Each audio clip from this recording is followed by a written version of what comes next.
صدیق ملک صاحب کچھ کہنا چاہتے ہیں؟ آپ کچھ سیکھنے کو تیار ہیں اس سے؟ جی پلیز جی you have a right to respond. جی بھٹی صاحب پہلے مصدق صاحب ایک خاص طریقے سے جیسے آپ مناسب سمجھیں. یہ بھٹی صاحب جو ہے نا بڑے خاص طریقہ کار سے ان کی ایک کاروائی پہلے مصدق صاحب آپ بولے ہے اور اس طریقہ کار سے یہ آگے بڑھتے ہیں. اور ان کی جو اب میں اگر ان کی بات کو لوٹانے کی کوشش کروں تو جب شہیدوں کے مجسموں کو آپ ان کی گردنیں کاٹ کے اور اٹھا کے زمین پہ پھینکیں تو تب کیا ہے بھٹی صاحب؟ اور جب آپ شہیدوں کے خلاف تحریک چلائیں، ان لوگوں کے خلاف جو چھاتیوں پہ آپ کے لیے گولیاں کھاتے ہیں، اور آپ نکل کے جنرل سرفراز کی نہ صرف ان کے خلاف کیمپین میڈیا کے اوپر چلائیں بلکہ ان کی فیملی کے خلاف بھی کیمپین چلائیں تو بھٹی صاحب تب کیا ہوتا ہے؟ اور جب chief of the army staff کے خاندان کے خلاف آپ 3 ہفتے پہلے کیمپینز چلا رہے تھے ان کی فیملی ممبرز کے خلاف تو بھٹی صاحب اس وقت کیا ہوتا ہے؟ اور جب آپ جا کے حملہ کرتے ہیں جی ایچ کیو کے اوپر اور نعرے مارتے ہیں کہ چلو چلو جی ایچ کیو چلو تو بھٹی صاحب اس وقت کیا ہوتا ہے؟ اور جب آپ یہ کور کمانڈر کے گھر جاتے ہیں اور وردیوں کو ڈنڈوں کے اوپر لٹکا کے اس کی تذلیل کرتے ہیں اور باہر نکلتے ہیں تو بھٹی صاحب تب کیا ہوتا ہے؟ اور جب آپ جتھے لے کے سڑکوں کے اوپر نکلتے ہیں اور پی ٹی وی کے اوپر قبضہ کرنے کے بعد وکٹری کے نشان بناتے ہیں تو بھٹی صاحب اس وقت کیا ہوتا ہے؟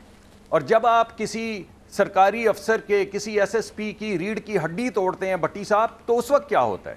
اور جب آپ کرین لگا کے پارلیمان کی دیوار توڑتے ہیں اور پارلیمان پہ حملہ کرتے ہیں تو بھٹی صاحب اس وقت کیا ہوتا ہے؟ اور جب آپ باہر شلواریں لٹکاتے ہیں سپریم کورٹ کے تو بھٹی صاحب اس وقت کیا ہوتا ہے؟ جب آپ 4 دن سیکریٹریٹ کو بند کر کے پوری وفاقی حکومت کو صرف جتھوں کی شکل کے اندر آپ اگر اس کا گھیراؤ کرتے ہیں اور اس کا کام روک دیتے ہیں تو بھٹی صاحب اس وقت کیا ہوتا ہے؟ اور جب آپ لوگوں کی گاڑیاں روک کے اس کے اندر ہیروئن ڈالتے ہیں اور ان کو موت کی کال کوٹری میں ڈالتے ہیں تو اس وقت تو انسانی حقوق کی کوئی پامالی نہیں ہوتی بھٹی صاحب. اس وقت تو چور پکڑے ہوتے ہیں، ہیروئن فروش پکڑے ہوتے ہیں آپ نے، اس وقت کون سی پامالی ہوتی ہے؟ آپ نے خواجہ سعد رفیق کو 3 سال جیل میں رکھا، کیوں رکھا؟ سلمان رفیق کو 3 سال جیل میں رکھا، کیوں رکھا؟ آپ نے خواجہ آصف کو جیل میں رکھا، آپ نے احسن اقبال کو جیل میں رکھا، آپ نے سارا نواز شریف کا خاندان جیل میں رکھا، آپ نے رات کو آ کے باپ کے سامنے بیٹی کو گھسیٹا، لیکن اس وقت آپ کو کوئی پامالی نظر نہیں آئی، نہ انسانی حقوق کی، نہ آپ کو پامالی نظر آئی اس دن خواتین کی. یہ پامالی آپ کو اس وجہ سے نہیں نظر آئی کہ وہ تو ڈیزرو کرتے تھے، یہ نہیں کرتے، یہ شہزادے ہیں. اس وجہ سے یہ جو پیرلل آپ ڈرا کر رہے ہیں یہ پیرلل اس سے ڈرا نہیں کیا جا سکتا. یہ نہیں آپ نے کہا کہ جو آج حسینہ واجد کے ساتھ ہوا یہ تب ہونا چاہیے تھا، یہ آپ نے نہیں کہا. رائٹ، یہ تو آپ نے کہا صرف آج ہونا چاہیے. اس دن کا ہے کامران بھائی ایک میری آواز تھوڑی سی لیول آف آبجیکٹیوٹی رکھیں. یہ دونوں باتیں جو ہیں ان کو ساتھ ساتھ لے کر چلیں. اگر آپ کوئی ہمیں دکھاتے ہیں کسی بھی جگہ کے اوپر، ابھی آپ نے دیکھا کہ مسنگ پیپل تھے تو کیا کیا گیا؟ 4 مہینے ہمیں آئے ہیں صرف ہوئے تو ہم نے کیا کیا؟ ان کے نہ صرف ہم نے پہلی دفعہ اس کو پبلک ڈومین میں لے کر آئے بلکہ وہ لوگ جن کی کوئی تلافی کی ضرورت تھی، جن کے خاندان جو ہیں ان کو ہم سمجھتے ہیں کہ ان کو سپورٹ کی ضرورت ہے، انہیں سپورٹ کی گئی، ان کو ریکگنائز کیا گیا. کامران بھائی بریک سے جانے سے پہلے مفصل بیان بھٹی صاحب بریک کے بعد جواب دے دیجیے گا. جی بولے کوئکلی بولے، آپ بولے کیا کہہ رہے ہیں؟ نہیں سن لیجیے.